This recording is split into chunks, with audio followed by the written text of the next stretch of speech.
Hi, I'm Peter Halloran and welcome to Crash Course Government.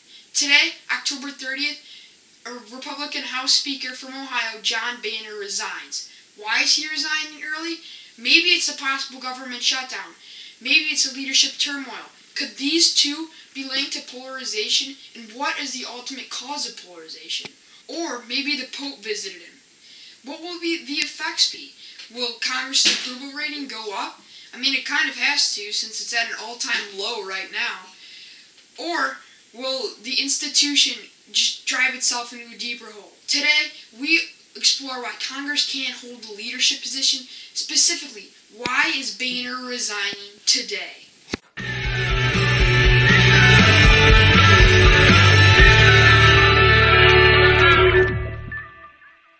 So before we get into why John Boehner is resigning, we have to talk a little bit about what he does. So, the Speaker of the House is second in line for presidency behind the Vice President, but their main job is presiding over the House of Representatives. And although they're a constitutional officer, the Constitution does not provide specific guidelines for this job. So basically, they preside over daily sessions, appoint new committee members, refer bills to committee, and are the official spokesperson of the House of Representatives. So why does Boehner want to leave? Both the possible government shutdown and leadership turmoil can be linked to polarization. Polarization can be seen on the Republican spectrum, with some extreme Republicans believing that Boehner's stance on how he will not shut down the government to fund Planned Parenthood is completely just atrocious. Representative Peter King of the 2nd District quotes that the more Boehner tried to work with these extreme conservatives, the more they attacked him. But on the other end of the Republican spectrum is these more middle, independent Republicans who believe that Boehner is doing too much extreme stuff, signing too many extreme bills, and they believe, and this is causing a leadership turmoil, that will, quote, cause damage to the institution. So what causes polarization? Could it be gerrymandering, which is the partisan way to redistrict? Could it be electioneering, because there's too many, this system is too democratic and there's too many primaries? Or could it be the party system, and how the parties are failing, yet they still provide extreme backgrounds for these legislators to look for? There are several reasons for polarization, one of which is the parties. Parties, according to Janda, a government author, says that although they're losing power and not being able to control nominations of the representatives, and that the representatives receive a large bulk of their funds from outside groups, party leaders and party committees still help legislators get appointed to committees, push their bills forward, and move up in the ranks. So, these legislators will look towards the party platform when they're deciding on bills, or when they just have no clue what the bills are, so they just go with their party. So parties also influence committees, not just individual legislatures. This occurs when a member of Congress is in a committee and favors one party or is in an ideological party. This influences the legislative process because the members of Congress in committee have the power to push a bill forward or stop it. They're the first stop in this legislative process, so the bill will not even get voted on in the House if the people in committee say no to it. An example is when a Democrat is in committee and he or she would not be for a bill that would be pushing less gun restrictions, and they would have substantial power in stopping that bill. So there's two ways parties can influence the legislative process as a whole. The first one is agenda building, and this is the leader of a party has tremendous amount of power in proposing new bills because he or she is the most influential member of Congress, and that's the Speaker of the House. And the second one is majority voting. And because bills need a majority to pass in both houses, it helps if the party has the leadership, because that same party will also have a majority number of members of Congress. meaning they could push bills through the legislative process faster than the minority party or the party without the leader of Congress or Speaker of the House in the House of Representatives. Gerrymandering is the second way that polarization happens, and this is through after a census every 10 years, redistricting occurs, and gerrymandering is the Partesian way to redistrict. According to Robert Draper, author of A Dangerous League of Mapmakers, redistricting today is a way for our elected leaders to entrench themselves in 435 impregnable garrisons to which they can maintain their political power. Elected officials attempt to build a safe district for themselves, meaning that they will definitely be reelected in the coming election, and the leaders will also try to wreck their opponents' districts, either by cracking, packing, or kidnapping. And no, not kidnapping like you think, kidnapping, which means putting two incumbents into the same district and having them fight it out.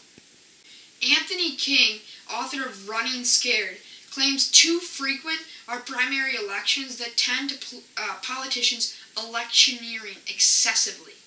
Because, as we discussed in the party section of this video, legislators seeking re-election must do a lot of the work on their own. They must raise their own profiles, make their own records, and fight their own re-election campaigns. If you think that this sounds like a lot of time, you're correct. Many scholars, Anthony King included, believe legislatures spend excessive time electioneering and enlisting their constituents or voters that they become delegates or parrots of the people's ideas, even if the people's ideas are extreme or incorrect. This causes polarization through pluralism.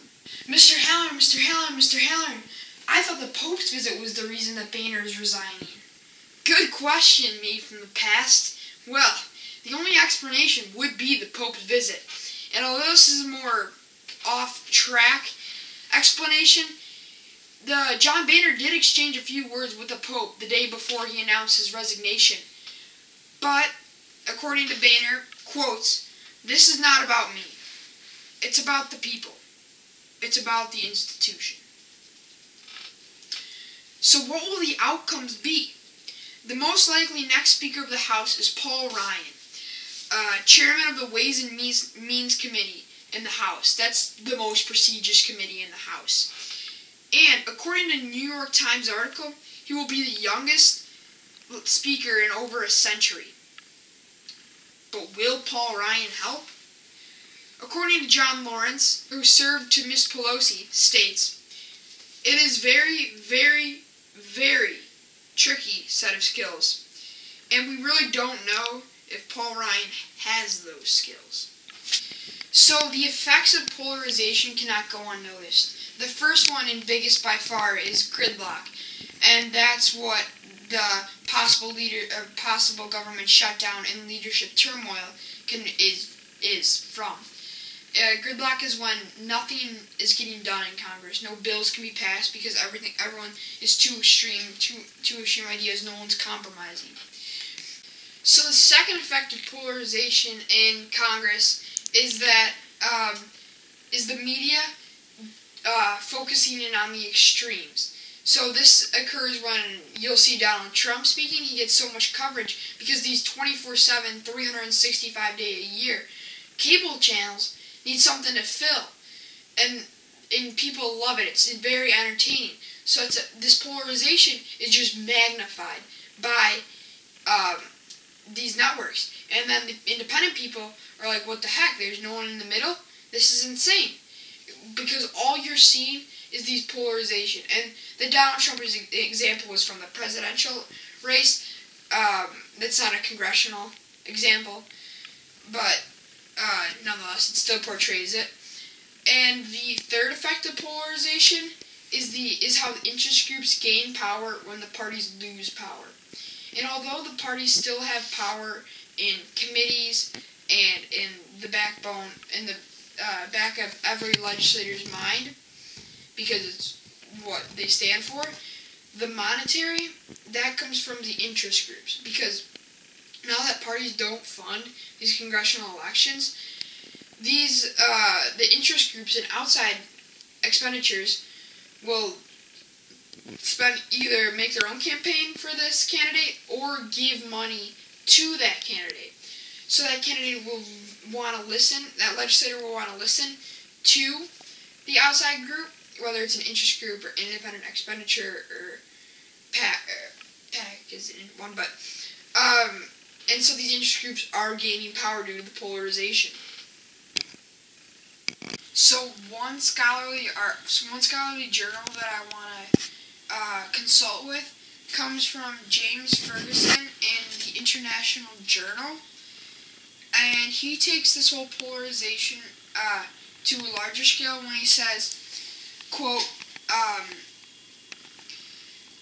after approximately 20 years of America's unprecedented status as the world's sole dominant global power, the financial crisis, U.S. growing debt and deficit, polarization and gridlock within Congress, and far-flung military commitments raise significant doubts that the United States will be able and willing to maintain its status.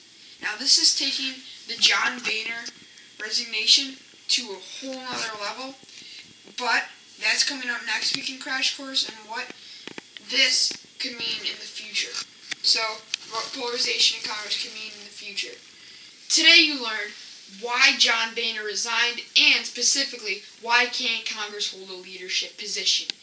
Theories are through gerrymandering, electioneering, and the party system, which cause polarization, which cause possible government shutdown and leadership turmoil. So there's a chain of events that we described in this video, and you could always click back here, or if you want to check out the Pope's video, click here, see his exchange with the John Boehner.